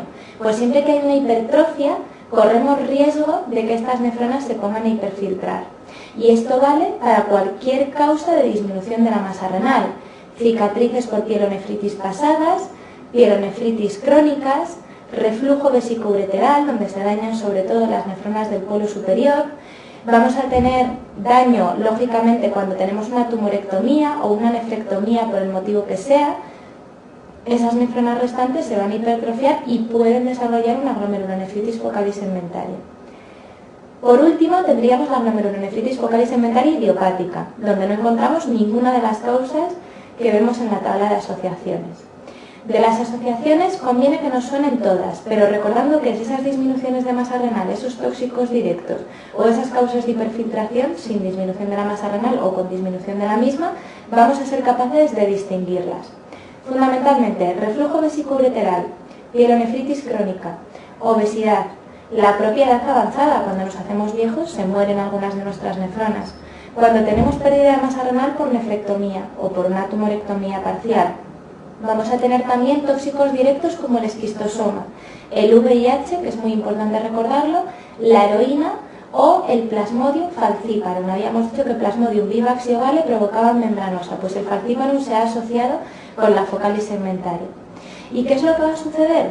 Pues igual que en el cambios mínimos, esos pericelos se fusionaban entre sí para intentar evitar la pérdida de proteínas, aquí vamos a tener, al tener un daño mucho mayor, primero, una proteinuria mucho más importante. Podemos tener proteinuria de hasta 10 o 12 gramos al día, síndromes nefróticos más severos, que pueden llegar a desarrollar proteinuria no selectiva. Y segundo, igual que fusionaban esos pericelos para intentar evitar la pérdida de proteínas, en este caso va a haber fusión del epitelio visceral con el parietal. Directamente van a hacerse zonas de cicatriz en el glomérulo, desapareciendo el espacio urinario, desapareciendo el espacio de Bowman. Quedan zonas de cicatriz entre el epitelio parietal y visceral que se llaman zonas de sinequia. El perfil del paciente viene definido por la enfermedad de base, pero en general va a ser un síndrome nefrótico en un paciente de edad joven. Aunque hay que buscar esa enfermedad de base, una vez más, la causa más frecuente va a ser idiopática. Y respecto a los inmunocomplejos y complemento, muy sencillo, al ser de origen mecánico, ni va a haber inmunocomplejos circulantes, ni vamos a encontrar depósitos, ni vamos a ver activación ni descenso del complemento por ninguna de las vías. Cosas importantes, las sinequias nos pueden hablar de que al microscopio óptico se ven zonas de esclerosis focal y segmentaria. ¿Qué significa focal y segmentaria? Vamos primero con segmentaria. Segmentaria es que afecta a pequeños segmentos del glomérulo. Lo primero, no todo el glomérulo se afecta de forma global o homogénea, sino que es como si fuera un quesito del Trivial. Se afectan unas zonas del glomérulo más que otras. Eso significa segmentaria. ¿Y qué significa focal? Pues significa que se afectan unos glomérulos sí y otros no. Para llamarse focal se afectan menos del 50% de los glomérulos. En prácticamente todas las causas de focal y segmentaria, los glomérulos que más se afectan son los yuxtamedulares, los que están en el límite entre la corteza y la médula. ¿Por qué? Porque son glomérulos más grandes, son nefronas más grandes y mejor irrigadas. Luego son las que mayor tendencia tienen a hiperfiltrar y con mayor frecuencia pueden desarrollar lesiones de focal y segmentaria. Entonces, lesiones sinequias. ¿Dónde? Pues sobre todo en las yuxtamedulares. Focal, menos del 50% de los glomérulos afectados. Segmentaria, no se afecta todo el glomérulo de manera global. Como veis en las fotografías, tenemos zonas de sinequia, zonas de cicatriz y otras mejor conservadas. La clínica, síndrome nefrótico, primero proteinuria selectiva y luego dejará de ser selectiva, y el pronóstico depende claramente de la enfermedad de base. Vamos a tener una de las asociaciones con una evolución muy mala. Es la focal y segmentaria asociada al VIH. Desarrolla una focal y segmentaria llamada forma colapsante y van a la insuficiencia renal crónica terminal en muy poquito tiempo, a no ser que tengan una respuesta excelente a los antirretrovirales. Luego, el tratamiento viene condicionado por la enfermedad de base. Si tenemos un paciente con una obesidad mórbida, toda nuestra terapia, todos nuestros esfuerzos van a ir dirigidos a frenar la proteinuria con antiproteinúricos, con inhibidores del sistema renina-angiotensina-aldosterona y a que pierda peso, o una dieta intensiva o incluso cirugía bariátrica. Hay trabajos en los que se ve cómo incluso disminuye el tamaño del glomérulo después de hacer cirugía y remite la proteinuria, disminuyendo las lesiones. Aunque lo mismo, las lesiones de cicatriz, esas ya van a ser irreversibles cuando están fibrosas. Por último, un concepto que tenéis al menos que ir incorporando para terminar de cerrarlo en segunda vuelta es que la focal segmentaria idiopática es la glomerulonefritis que más recidiva en el trasplante, que más rápido recidiva en el trasplante. La que más recidiva era la mesangiocapilar de tipo 2. Pues esta no es la que más recidiva, sino la que más rápido puede recidivar. Puede recidivar en horas. ¿Por qué? Porque se supone, o casi se sabe, que parece que está provocada por un factor circulante, por un factor en plasma, que es tóxico sobre el podocito. No claramente un anticuerpo, pero sí una proteína lesiva sobre el podocito. De tal forma que si tenemos esa proteína lesiva sobre el podocito, al poner un riñón nuevo, vamos a poder volver a desarrollar la proteinuria nefrótica, vamos a poder volver a desarrollar la enfermedad en pocas horas. Podemos tener una proteinuria nefrótica en pocas horas después del trasplante. Luego, no es la que más recidiva, pero es la que más rápido recidiva en el trasplante. Pregunta 14 del test. Muy sencilla. Ante un síndrome nefrótico que no responde a corticoides en un niño, ¿qué vamos a pensar? Pues que ya ha pasado la fase de cambios mínimos y ha desarrollado una focalis segmentaria. Si tenemos una proteinuria persistente y no podemos remedio, ni con corticoides ni con antiproteinúricos, acabaremos desarrollando lesiones de focalis segmentaria, porque esa albuminuria hace que la albúmina dañe los podocitos. Pregunta número 15 del test. Nos hablan de un paciente con 25 años de edad y un aclaramiento del 30%. Hematuria y proteinuria y complemento normal. En realidad solo con esos datos no podemos saber de qué glomerulonefritis nos están hablando, pero si leemos la respuesta sí. En cuanto vemos la respuesta 3 y 4, puede recidivar en las primeras horas de un trasplante y es más frecuente en pacientes con SIDA, nos tiene que venir a la cabeza que nos están hablando de la focalis segmentaria. Luego la 5 será cierta, puede ser causa de síndrome nefrótico. La 2, la causa más frecuente es idiopática, es cierta, y la 1 es la que es falsa. No es reversible en el 80% de los casos. Y una pregunta de desgloses para terminar. Lo más frecuente es que el reflujo vesicoureteral se asocia a focalis segmentaria. Una vez más, las asociaciones nos ayudan mucho. Además, conviene recordar que en el reflujo vesicoureteral las nefronas que más se dañan son las del polo superior. Hemos dicho que en todas las causas de focalis segmentaria, en casi todas, las que más se dañaban eran las más grandotas, que eran las yuxtamedulares, las que tenían más tendencia a hiperfiltrar. Sin embargo, el reflujo es la única causa de focalis segmentaria donde las que más se dañan, lógicamente, porque la orina va en dirección contraria a donde debe ir, va hacia arriba y va a dañar primero las nefronas que están en el polo superior. Luego, la glomerulonefritis que con mayor frecuencia se asocia al reflujo es la focalis segmentaria y las nefronas que más se afectan en el reflujo vesicoureteral cuando da focalis segmentaria son las del polo superior, a diferencia del resto de las causas de focalis segmentaria donde las nefronas más afectadas son las yuxtamedulares. Respuesta correcta, la 4.